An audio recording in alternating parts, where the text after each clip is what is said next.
जीवन रे किछि बल काम एमिति करिनेबा दरकार जहा केवल भगवान छड़ा अन्य केही साक्षी नथिबे।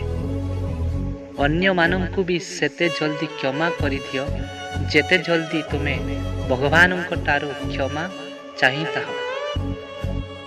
चिंता आउ चिता दुहे एका बड़ी फरक एतिकी जे चिता मला लोकन को जाड़ी दिए आउ चिंता बंचिला लोकन को जाड़ी दिए। जीवन एउची मृत्यु ठारू दार आनिथिबा किछि समय। एई समय केतेबेले चली जीवो केही भी जानी पारिबे नाही।